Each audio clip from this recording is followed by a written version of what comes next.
King Charles I of Hungary sits on his warhorse at the entrance to a narrow mountain pass in the Carpathian foothills. It's November 1330, and behind him stretches an army of 30,000 men, the largest military force Hungary has assembled in a generation. Knights in full plate armor, Hungarian cavalry, mercenary crossbowmen, and tens of thousands of infantry. They've marched for weeks to teach a rebellious vassal a lesson. The king looks at the rocky walls rising on either side of the pass and makes a decision that will haunt Hungarian nightmares for centuries. He orders the army forward into the gorge. Within hours, those stone walls will echo with the screams of dying men. Within days, the forests will be filled with Hungarian corpses, and the king himself will barely escape with his life, disguised as a common soldier, crawling through the darkness, while his army is systematically butchered behind him. This isn't medieval legend. This was the Battle of Posada, and it remains one of the most devastating ambushes in European military history. Before we dive into this forgotten massacre and the ruler who pulled it off, if you enjoy learning about the brutal realities behind medieval warfare and the underdog victories that shaped Europe, consider hitting that like button and subscribing for more content like this. And please comment below to let me know where you're listening from. Now we need to stop and correct a massive misconception about medieval Eastern Europe. When most people think about the great powers of 14th century Europe, they think about France, England, the Holy Roman Empire. Maybe they think about the Italian city-states or the rising Ottoman threat. Eastern Europe gets dismissed as a backwater, full of minor principalities squabbling over scraps, while the real action happened elsewhere. This is completely wrong. In 1330, the Kingdom of Hungary was a powerhouse. We're talking about a realm that stretched from the Adriatic Sea to the Carpathian Mountains, controlling modern-day Hungary, Croatia, Slovakia, parts of Romania, and significant chunks of the Balkans. This wasn't some minor medieval kingdom. This was one of the wealthiest states in Europe, flush with gold and silver from Transylvanian mines, controlling crucial trade routes between East and West. Hungarian heavy cavalry were feared across Europe. Hungarian kings married into the greatest dynasties on the continent. Charles I Robert wasn't just any king. He was an Angevin, part of the same dynasty that ruled Naples, and claimed rights to half of Europe. He'd spent 2 decades consolidating power in Hungary, crushing rebellious nobles, centralizing authority, building a modern military machine. By 1330, he was at the peak of his power, and he knew it. His army wasn't a feudal rabble. It was a professional force with heavy cavalry that could punch through anything Europe could throw at them, and he was bringing all of that power to crush a vassal who'd forgotten his place. That vassal was Basarab I, the voivode of Wallachia. Now, Wallachia doesn't mean much to most people today beyond vampire associations, but in 1330, it was emerging as a real problem for Hungarian ambitions. Wallachia was the region between the Danube River and the Carpathian Mountains, what's now southern Romania. For decades, it had been firmly under Hungarian control, carved up into smaller territories ruled by local lords who knew their place in the pecking order. Basarab wasn't content with his place.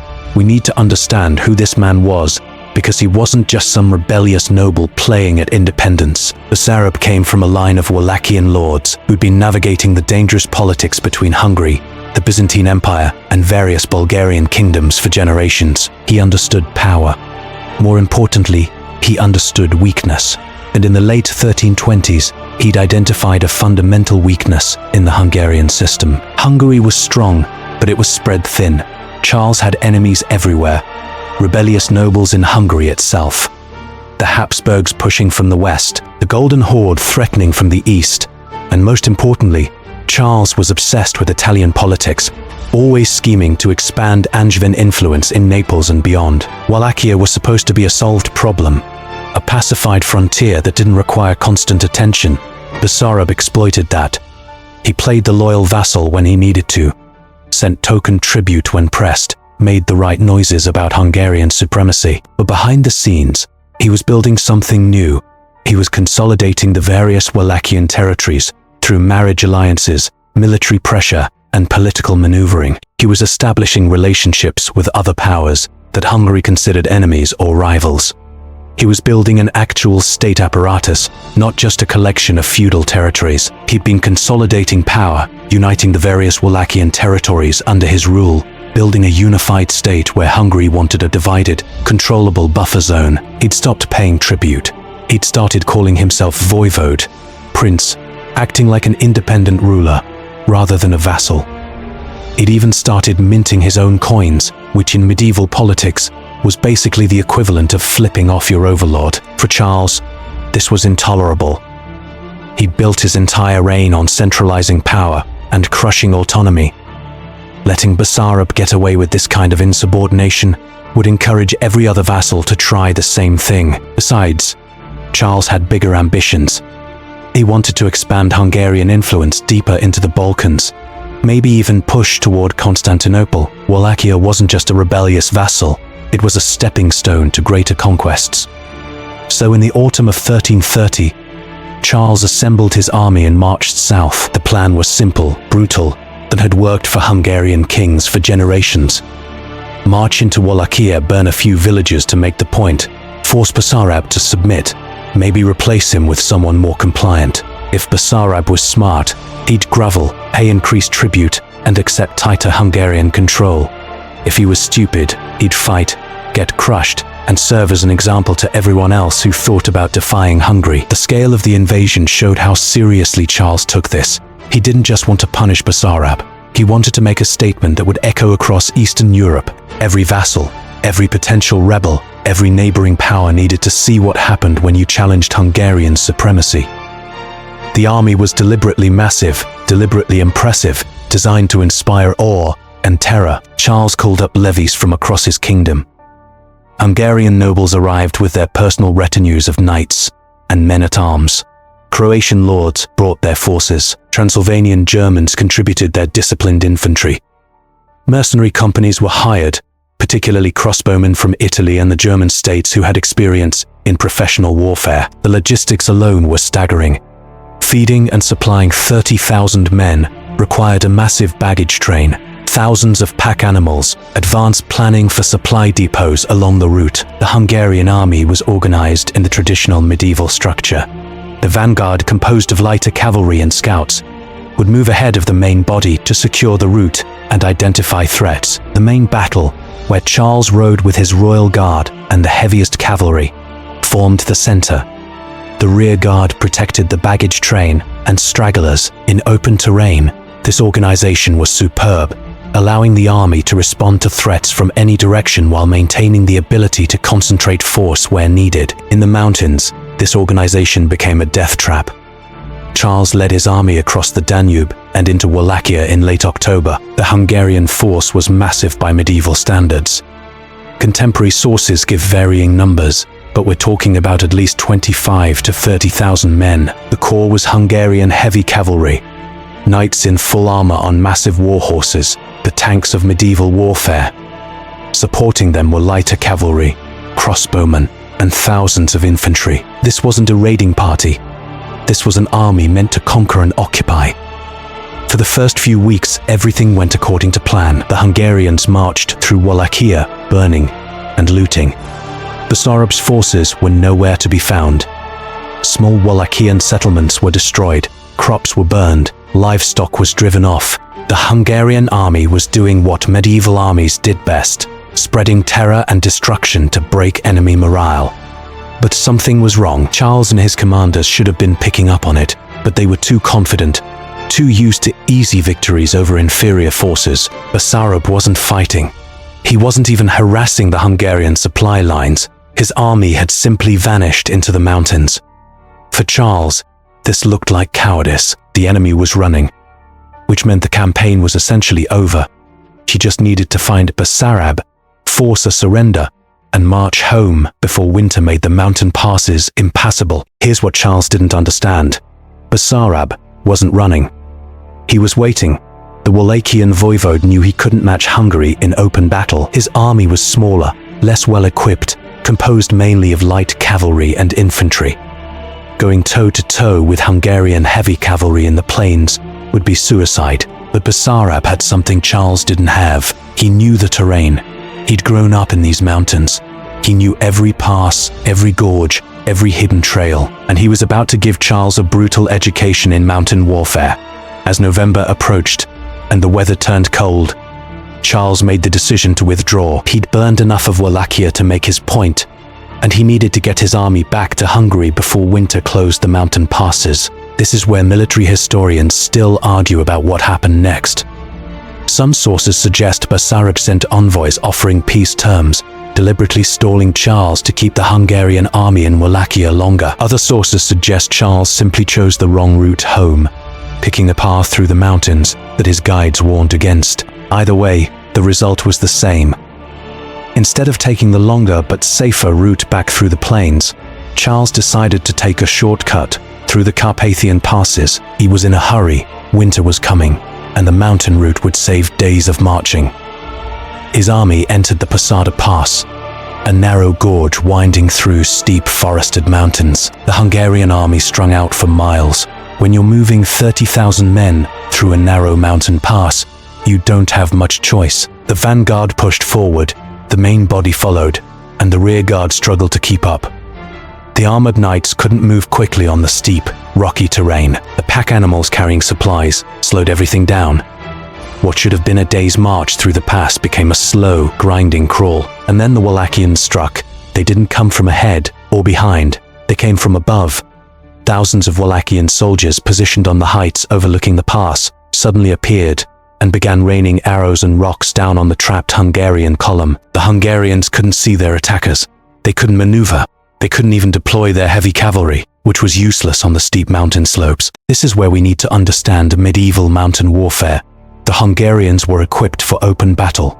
Their knights wore full armor, carried lances and heavy swords, and rode war horses bred for charging across plains. In the mountains, all of that became a liability. The armor was exhausting to move in on steep terrain. The war horses couldn't navigate the rocky slopes. The long lances were useless in close quarters. The Wallachians, by contrast, were equipped for exactly this kind of fighting. Light armor, short swords, axes, javelins, bows. They knew how to move quickly through forested mountains. They knew how to strike from concealment and disappear before the enemy could respond, and they'd spent weeks preparing this ambush, positioning thousands of men on the heights, stockpiling rocks and arrows, cutting trees to create barriers and obstacles. The Hungarian vanguard tried to push forward, thinking they could fight their way out of the pass. They ran into prepared barriers, Wallachian infantry blocking the narrow path, archers on the heights making every step forward cost lives. The Hungarian rearguard tried to retreat back out of the pass. Same story. More barriers, more ambushes, more death. Charles was trapped in the middle with the main body of his army. And this is where the real massacre began. Imagine being a Hungarian knight in full armor, standing in a narrow gorge with sheer cliffs on both sides. Arrows are falling like rain from above. You can hear screaming from ahead and behind, but you can't see what's happening. Your warhorse is panicking, trying to rear up, but there's no room to move in the press of men and animals. Rocks the size of a man's head are being rolled down from the heights, crushing men and horses. The soldier next to you takes an arrow through the throat and falls. His blood is on your armor. The man behind you is screaming for someone to tell him what's happening. No one knows what's happening. Now imagine you're not a knight. You're an infantryman, lightly armored, carrying a spear and a shield. You're packed so tightly in the pass that you can barely lift your arms. Men are pushing from behind, trying to move forward or backward, but there's nowhere to go. Someone falls in front of you and you step on them because you have no choice. The press of bodies behind you is irresistible. You can't see the sky anymore because of the arrows falling. Some of the arrows are on fire. The forest around you is starting to burn. The Wallachians didn't just attack with arrows. Once they'd broken the cohesion of the Hungarian column, once panic had set in, they came down from the heights, not all at once, but in waves, striking specific points in the column, killing anyone who looked like a commander, targeting the horses, creating chaos, and then melting back into the forest before the Hungarians could organize a counterattack. This is critical to understand. The Wallachians weren't trying to overrun the Hungarian army in one massive assault. They couldn't. Even trapped and demoralized, 30,000 men would overwhelm a direct attack. Instead, Basarab's forces were conducting what modern military analysts would call a systematic destruction operation. Strike, withdraw. Let the enemy panic and exhaust themselves, then strike again. The Wallachian soldiers knew these mountains intimately. Many of them had grown up in these valleys, hunting in these forests. They knew paths the Hungarians couldn't see. They knew where the ground was stable and where it would give way under the weight of armored men. They knew how to move silently through the trees, how to get close without being detected, how to attack from unexpected angles and then vanish before the counterattack came. And they were motivated in a way the Hungarians weren't. The Hungarian soldiers were professional fighters, sure, but they were far from home, fighting a war they didn't really understand, following a king into increasingly desperate circumstances. The Wallachians were fighting for their homes, for their independence, for the right to exist, as something more than a Hungarian vassal state. When you're fighting for that, when you're fighting on your own ground against an invader, you fight differently. The Hungarians had nowhere to run and no good options. Forward meant more barriers, more ambushes, more death. Backward was the same story. Standing still meant getting picked apart by arrows. Every choice led to the same place. Charles and his commanders tried to maintain order. They tried to form defensive positions, to organize cavalry charges, to break through the Wallachian lines. But you can't charge cavalry up a mountain slope covered in trees and rocks. You can't hold a formation when arrows are coming from above and behind. You can't give orders when the screaming is so loud you can't hear yourself think. The battle lasted for 3 days. 3 days of constant ambush, constant casualties, constant terror. The Hungarians couldn't rest. Every time they tried to set up camp, the Wallachians would attack. Every time they tried to move, they'd run into more obstacles, more ambushes. Men started abandoning their equipment to move faster. Knights discarded their armor. Soldiers threw away their weapons. None of it mattered. The Wallachians knew the terrain, and the Hungarians didn't. By the second day, the Hungarian army wasn't an army anymore.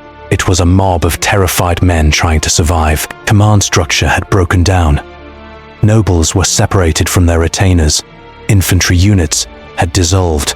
Everyone was just trying to get out of the mountains alive. Charles himself, the King of Hungary, found himself fighting for his life like a common soldier.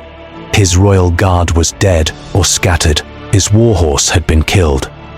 At some point on the second or third day, Charles stripped off his royal insignia and disguised himself as an ordinary soldier. The sources aren't clear on exactly when this happened, but we know it did because Charles later admitted it. The King of Hungary, one of the most powerful rulers in Europe, was crawling through the forest in the dark, covered in mud and blood, praying the Wallachians wouldn't recognize him. Some Hungarian units tried to fight their way out. A few succeeded, most died trying.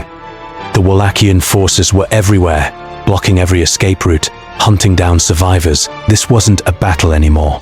It was a hunt. The exact casualty figures are disputed, as they always are with medieval battles. Contemporary sources, mostly Hungarian, tried to downplay the disaster. They talked about a tactical retreat, unavoidable circumstances, unfortunate terrain. But the numbers tell the real story. Of the 30,000 men who marched into Wallachia with Charles, maybe a third made it back to Hungary. Some sources put the Hungarian casualties even higher. We're talking about 10 to 20,000 dead, and thousands more captured or missing. This wasn't just a defeat. This was the destruction of Hungarian military power in a single campaign. Charles eventually made it out. The exact details of his escape are murky and probably embarrassing, which is why Hungarian chronicles gloss over them. What we know is that the king, disguised as a common soldier, managed to stumble out of the Carpathians with a handful of survivors. He'd left behind not just most of his army, but his prestige, his military reputation, and Hungarian dominance over the region. The aftermath was immediate and brutal. When news of the disaster reached Hungary, there was panic. The kingdom's military strength had been shattered. The army that Charles had spent 20 years building was gone. The nobles who'd supported him were dead. The treasury was drained from funding the campaign, and everyone knew that Wallachia was now effectively independent. There was no way Hungary could launch another invasion anytime soon, not without rebuilding everything from scratch. The political consequences rippled through Eastern Europe.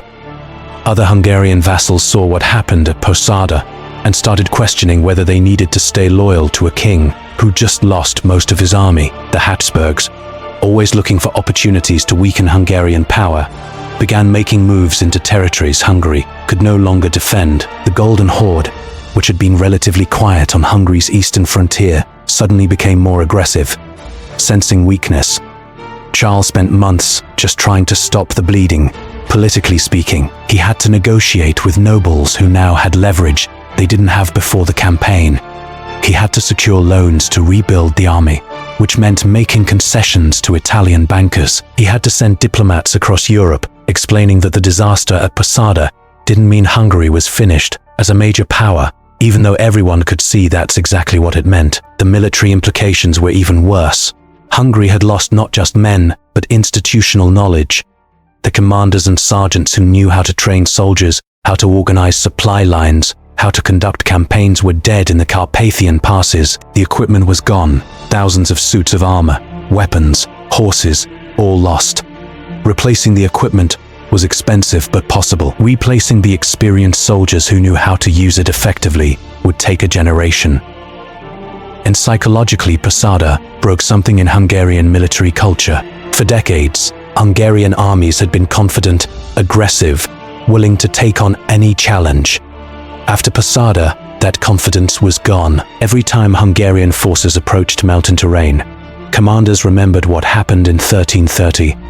Every time they faced an enemy that might use ambush tactics, soldiers got nervous. The psychological scar lasted far longer than the physical damage. Basarab emerged from the battle as a legend. He'd done what no one thought possible. He destroyed a major European army using nothing but terrain, tactics, and patience.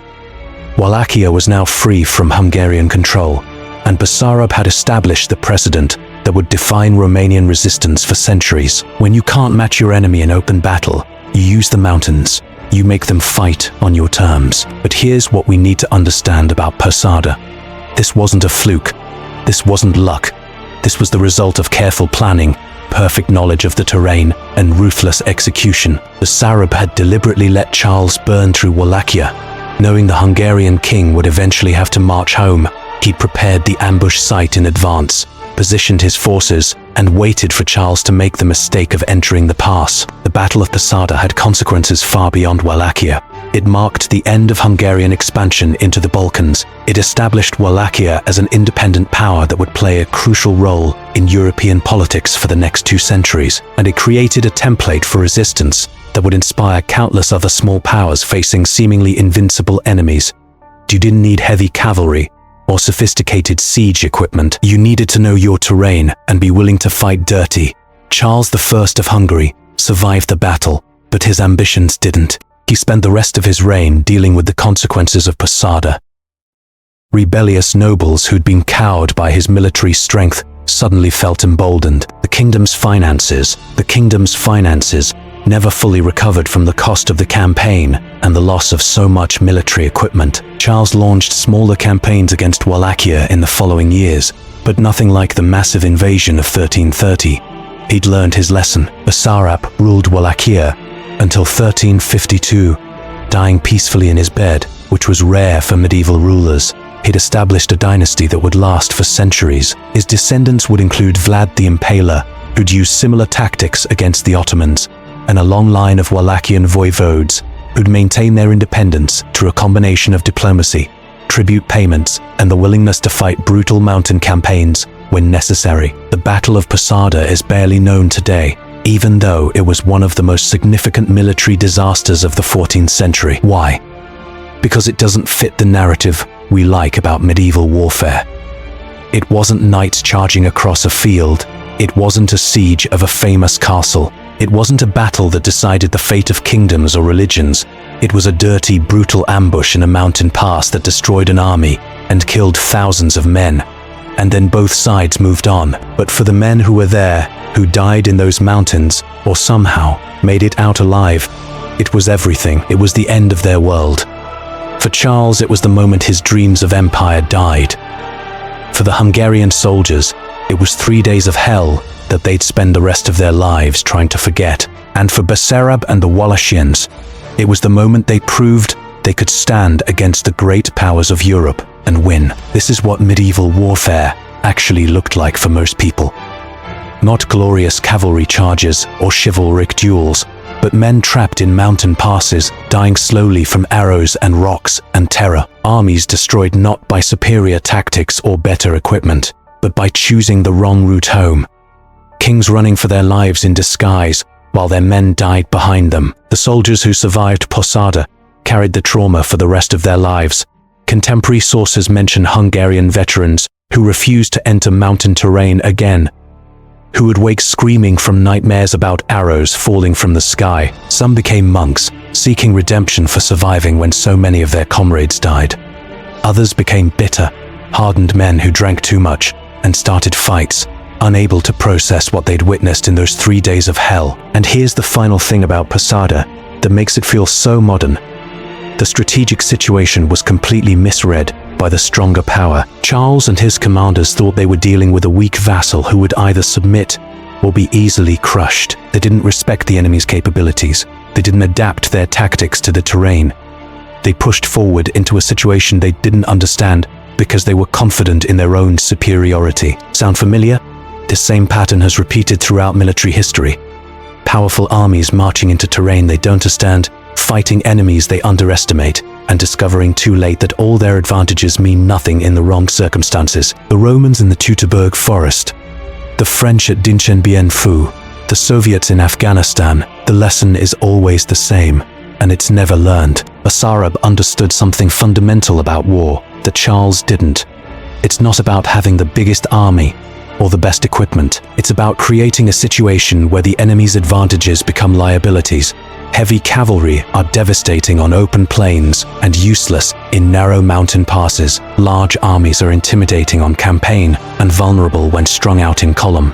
Confidence is a strength until it becomes arrogance. The Wallachian voivode didn't win at Posada because he had better soldiers. He won because he understood the battlefield better than his enemy. He had the patience to wait for the perfect moment to strike, and he was willing to let Charles burn through Wallachia, as long as it meant the Hungarian king would make the mistake of entering those mountains. 30,000 men marched into a mountain pass in November 1330. Most of them never came out. Their bodies lay in those forests for years, picked clean by wolves and ravens, a testament to what happens when arrogance meets terrain and underestimation meets careful planning. The Kingdom of Hungary lost a generation of soldiers in 3 days.